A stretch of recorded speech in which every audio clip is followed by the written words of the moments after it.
নমস্কাৰ। তো আপোনালোকে সকলোৱে জ্ঞাত যে কোকৰাঝাৰত তাৰমানে যোৱাকালি পুৱতি নিশাত এইটো আপোনাৰ টিলাপাৰা ভোটগাঁৱত তাৰমানে এটা গৰু চোৰ কৈ পেলাই এজন ল'ৰাক তাৰমানে নিৰমভাৱে হত্যা কৰা হৈছে। তো সৰ্বপ্ৰথমে আমি সদৌ অসম বেংগলী যুৱ ছাত্ৰ ফেডাৰেশ্যন কেন্দ্ৰীয় কমিটিৰ তৰফৰ পৰা আৰু কোকৰাঝাৰ জিলা কমিটিৰ তৰফৰ পৰা এইটো যোনটো জঘন্য কাণ্ডটো হ'ল আমি তীব্ৰ ভাষাৰে গৰিহণা জনাইছোঁ। আমি তাৰমানে শুনিবলৈ পালোঁ যে এইজন ল'ৰা যাক মানে মাৰি পেলোৱা হৈছে এইজন তাৰমানে ২৭ তাৰিখৰ পৰা তেখেত নিৰুদ্দেশ আছিল আৰু তেখেতৰ পৰিয়ালে কোকৰাঝাৰ আৰক্ষী থানাত আহি তো তাৰমানে মিচিং ডায়েৰী এটা তাৰমানে তেখেতসকলে দি থৈ গৈছিলে।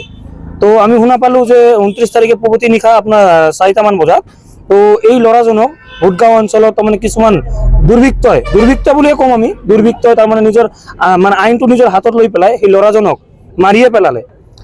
এতিয়া আমাৰ তাৰমানে এটাই কথা, যদি এই মানুহজন যদি কিবা গৰু চুৰৰ লগত মানে যুক্ত আছিলে এই মানুহজন, তো এই যোনে যোনে এইবিলাক কাম কৰিছে তেখেতসকলে আৰক্ষী গোটাই দিব লাগিছিলে। আমাৰতো দেশত আইন আছে, যদি মানুহজন ভুল কৰিছে আপোনালোকে আইনৰ হাতত গোটাই দিব লাগিছিলে, কিন্তু তেখেতসকলে এইটো কৰা নাই। তেখেতসকলে মানুহজনক নিৰ্মমভাৱে হত্যা কৰিছে।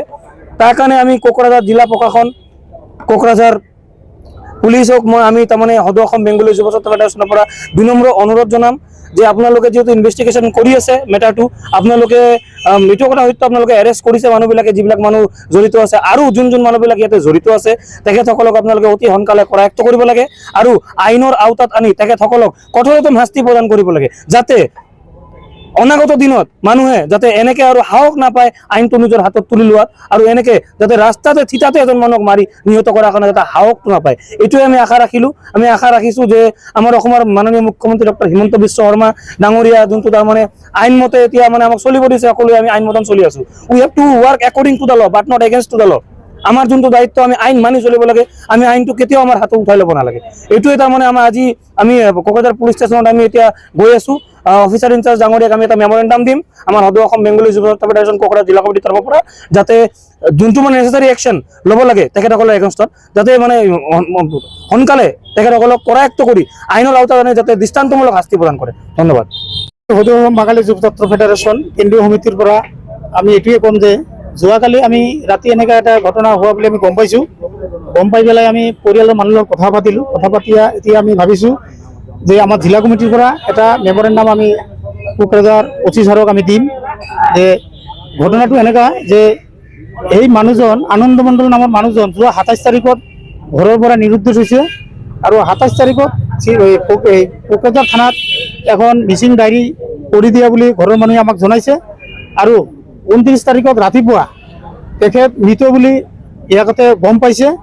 গতিকে ভোটগাঁও টিলাপাৰা অঞ্চলত যি গৰু চুৰি কৰা বুলি মানুহজন যে ধৰা পৰিছে, ধৰা পৰি তেওঁক যে ৰাইজে মিলি বা দুষ্কৃতিকাৰী মিলি কোনোবাই মানে মানুহজনক পিটাই যে হত্যা কৰিলে, এই হত্যা কৰা ঘটনাটোক আমি সংগঠনৰ ফালৰ পৰা আমি গৰিহণা দিছোঁ যে এইটোৱে যে সিহঁতে যদি গৰু চোৰ বুলি ধৰিছে তেখেতক আইনৰ আওতাত গতাই দিব লাগিছিল, কিন্তু যিহেতু আইনৰ আওতাত গতাই দিয়া নাই, এইটো বৰ মানে বেয়া কথা হৈছে। গতিকে আমি আজি প্ৰশাসনক আমাৰ সংগঠনৰ ফালৰ পৰা এইটোৱে জনাম, ইতিমধ্যে আমি শুনা পাইছোঁ যে বহুতো মানুহ এৰেষ্ট কৰিছে।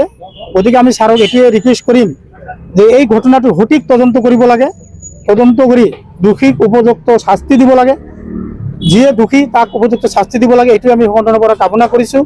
আৰু লগতে ক'ব বিচাৰিছোঁ সকলোৱে যেন এনেকুৱা ধৰণৰ ঘটনা যাতে আৰু কেতিয়াও নকৰে, বা কোনো মানুহে যাতে এনেকুৱা কৰিবলৈ সাহস নকৰে। প্ৰশাসনৰ পৰা এনেকুৱা এটা সকলো ৰাইজলৈ এনেকুৱা এটা মেছেজ দিব লাগে যে যদি কোনোবা দুখ কৰিছে সেই মানুহজনক আইনৰ হাতত দিব লাগে, যাতে মানুহে যাতে এনেকৈ নিৰীহভাৱে মানে বেয়া ব্যৱহাৰ নকৰে, তাৰ কাৰণে আমি প্ৰশাসনলৈ আমি আহ্বান জনাইছোঁ। ধন্যবাদ।